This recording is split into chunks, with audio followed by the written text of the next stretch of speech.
Hello, Opera SM here. I'm going to walk you guys through my decks for a challenge of the CotC Ardenvale, the white one, today.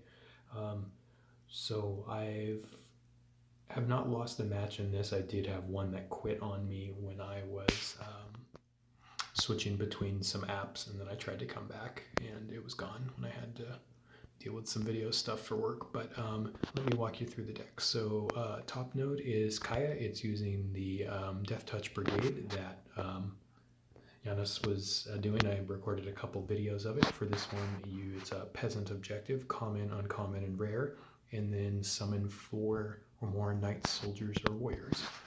So I've tailored the deck to that and upgraded some of those spots a little bit.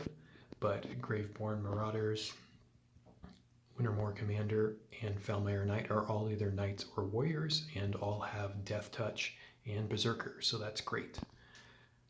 Commanding Presence we still have in the deck to give those guys first strike, and then when the creature is enchanted, it will make human soldier tokens, so those soldier tokens will also help add to the objective. We have Nahiri to also give our creatures first strike, Crush Contraband just as great support destruction, and in the last slot, some removals, some Consecrate mainly for Consume. And then Ajani, Inspiring Leader. I like this guy a lot if you have him. I think he's one of the better M20 rare planeswalkers. But cost 14 with 5 starting shields, but then you can give your creature +2/+2 and gain 4 life. The third ability is what or the second ability -3 is what I like in here a lot. The exile target opposing creature, then they gain 4 life. So be able to exile a creature is great. And then this ability you won't use that much, but you theoretically could give all your guys flying and double strike if needed until end of turn. And then Discovery, Dispersal are the last cards just to help us find the combo pieces that we need. And with Discovery being bounce, kind of a recoil effect if you need that. But this deck has worked well. It's been a lot of fun to play. I'm still really enjoying playing it. All the rest of my decks here are Teferi 1000-Year Storm decks. So let's take a look here. On the right node, you have to summon 4 more creatures and then cast 2 or more supports that are equipments. So what I've done here is done my normal 1000-Year Storm shell, and we have an equipment that makes soldiers. So actually that could be the only one non-combo card in this deck if you wanted to run it. If you wanted 8 spells, you could do this with something like Tamiyo instead. But I wanted Teferi's Ultimate just because it's a great get out of jail card when you can just exile any creatures or supports that are out.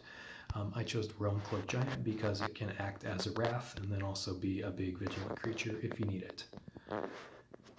So that's that node. Moving down to the bottom,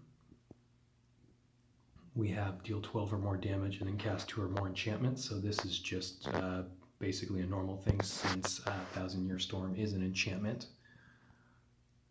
But I ended up running Cavalier of Dawn, which I like a lot. Madrid and some other folks turned me on to this, but I really like this in white versions because it's stuff that can deal with vanguards or creatures, and it's untargeted, which is great. And then we just run Realm Cloaked Giant as well in here. I just wanted to go pretty controlling because we just don't want to die to some early beats, because if we get to late game with Teferi, you just win. And then the last thing, the left node, it's summon 4 more creatures of any of these types, knights or nobles, and then cast 2 or more artifact supports. When I have to cast artifact support with this deck, Witching Well is what I use most always. It's another draw effect that draws you when it enters the battlefield and then draws 2. This deck basically just wants to draw into its combo pieces, so this is great there. And Cavalier of Dawn is a knight as well, so I just ended up, it's a little slow, but just ended up casting 4 of these. Well, it could also serve as my vanguard or untargeted creature removal. So these are my decks for the Challenge of the CotC White. Hope this is helpful to some of you who are looking for some ideas for what decks you play. 1000-Year Storm may be overkill here, but I don't like to lose, so I'll spend a little extra time on the match in order to get this consistent combo found. All right, take care.